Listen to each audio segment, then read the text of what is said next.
Hello everyone, good morning. কেমন আছো তোমরা সবাই? আশা করি তোমরা সবাই খুব ভালো আছো আর আমিও খুব ভালো আছি। পিএসটি ব্লগে তোমাদেরকে সবাইকে আবারও অনেক স্বাগত জানিয়ে এখন থেকে তোমাদেরকে সাথে নিয়ে ব্লগটা শুরু করছি। আশা রাখছি আজকের ব্লগটাও তোমাদের খুব ভালো লাগবে। আর আজকের ভয়েস ওভারে একটু হয়তো আশেপাশে থেকে আওয়াজ আসবে, কারণ আমি এসেছি একটা জায়গাতে, তো সেখানে এসে আমি ভয়েসটা দিচ্ছি। বাড়িতে সময় হয়নি আর সুযোগও হয়নি, সেই কারণে বাড়িতে দিতে পারিনি। জায়গাটা হয়তো কেউ এখনও বুঝতে পারেনি, তবে তোমাদের সঙ্গে পরে ক্লিয়ার করছি। তার আগে বলে দিই আমার মর্নিংয়ের রুটিনটা। তো সকালবেলা ঘুম থেকে উঠে বাসি জামাটা চেঞ্জ করে, যে চাল ভেজানো ছিল, চাল ডাল একসাথে ভিজিয়ে রেখে দিয়েছি। তারপরে আবার এসে গেছি রান্নাঘরে। মামামের জন্য সকালবেলা একটু টিফিন করে নিলাম। সকালে মামামের টিফিনটা করিয়ে দিয়েছি, তারপর আমার জন্য করে নিয়েছিলাম অল্প একটু চা, তার সাথে ওকেও দিয়েছিলাম চা, আর ওকে দিয়েছিলাম চানাচুর দিয়ে মুড়ি।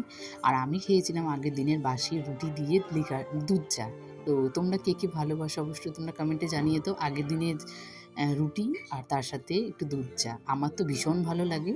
আর ও তো বাসি জিনিস খেতে চায় না। সকালে রান্নাবান্না কমপ্লিট হয়ে গেছে। আজকে করেছিলাম বাঁধাকপি দিয়ে, শিম দিয়ে, বেগুন দিয়ে, একটা আলু দিয়ে তরকারি, আর তার সাথে করেছিল মা লাউ ভাজা আর ডাল। তো লাউ ভাজা ডালটা আমি করেছি, লাউ ভাজাটা মা করেছিল, তার সাথে বাঁধাকপি তরকারিটা আমি করেছিলাম। তো সকালে রান্নাবান্না খাওয়া দাওয়া কমপ্লিট হয়ে গেছে। তারপরে এসে গেছি ঘরে কাজ করতে, যেহেতু ঘরটা তো ক্লিনিং করতে হবে। খাওয়া দাওয়া তো হয়ে গেছে, রান্নাঘরের কাজও কমপ্লিট হয়ে গেছে। তো এখন ঘরটাকে একটু ক্লিনিং করে নিতে হবে, তাই বিছানাটা ক্লিনিং করে এখন একটু পড়াশোনা করতে বসছি। হ্যাঁ, তোমরা এটাই ভাবছো তো? না গো, পড়াশোনা করছি না। আর এখন কি সেই বয়স আছে বলো যে এখন পড়াশোনা শুরু করব? তবে পড়াশোনার দিনগুলো, স্কুল লাইফগুলো এখন অনেক মিস করি। এখন বুঝতে পারি পড়াশোনা চলে গেলে তারপরে কিন্তু আমরা সবাই বুঝতে পারি পড়াশোনা যখন থাকে সেই দেখে আমার না মাথা সত্যি গরম হয়ে গেছে। গোছানো জিনিস আমি সবসময় একটু দেখতে রাখতে বেশি ভালোবাসি। তো ওই যে আমার হাজব্যান্ড অফিসে গেছে, মানে স্নান করে এসে একটু রেডি হয়েছে। তো এই যে আমি হাতের কাছে গুছিয়ে না দিলে কিন্তু এরকমই করে। তো দেখো আমার এই ওপরটার এই অবস্থা দেখো, আর এই নিচেরটা দেখো এই অবস্থা। দেখতেই পাচ্ছ আমার আলনাটার কী অবস্থা আছে, মানে ড্রেসিং টেবিলটা। তো এখন এটাকে গুছাবো, তারপর অন্য কাজগুলো কমপ্লিট করবো। চিরুনিটা করতে এসে আমি দেখলাম এই অবস্থা, তো ভাবলাম তোমাদের সঙ্গে একটু শেয়ার করি। কার কার সঙ্গে এরকম হয় তোমরা অবশ্যই কিন্তু কমেন্টে জানিও। তো দেখো চলো এটাকে গুছগাছ করে নিই।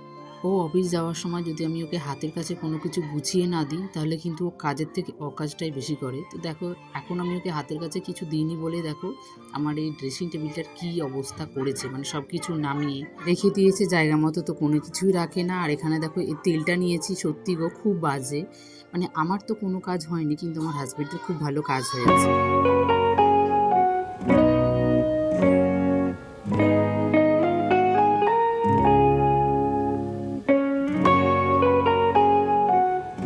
তো এখানে ব্যাগপত্র গোছানো শুরু হয়ে গেছে। আমি যাব বাপের বাড়ি। তো বাপের বাড়িতে আমার পিসির ছেলের বিয়ে আছে, তো সেখানেই যাব। সেই উপলক্ষে ব্যাগপত্র এখন গোছানো হচ্ছে, বাইরে কোথাও যাচ্ছি না।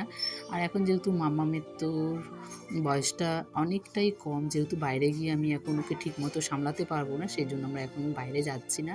তো বাপের বাড়ি যেহেতু আমার অনেকটা দূরে, বাড়ির কাছে না, চাইলে আমি সবসময় আসতে পারি না। মানে অনেকটা সময় ধৈর্য রেখে তারপরে কিন্তু আমাকে আসতে হয়।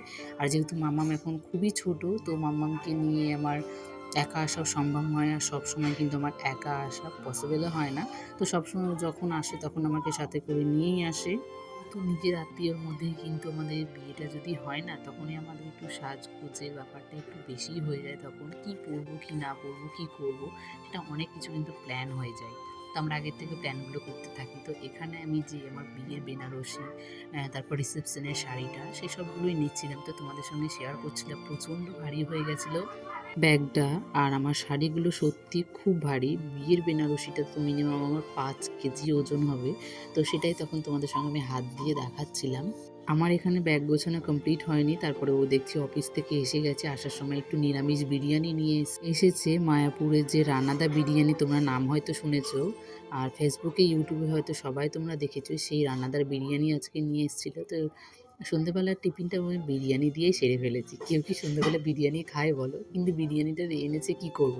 আর রাতের বেলাতে ভেবেছি লুচি আর একটু ঘুগনি করব। তো সেই সময় তো আর বিরিয়ানিটা খাওয়া যাবে না। তাই ভাবলাম যে চলো এখন খেয়ে নিই বিরিয়ানিটা, আর রাতের বেলায় আবার লুচি আর তখন ঘুগনি খাবো। তো এখানে দেখো রাত হয়ে গেছে, প্রায় 9টা মতো বাজে।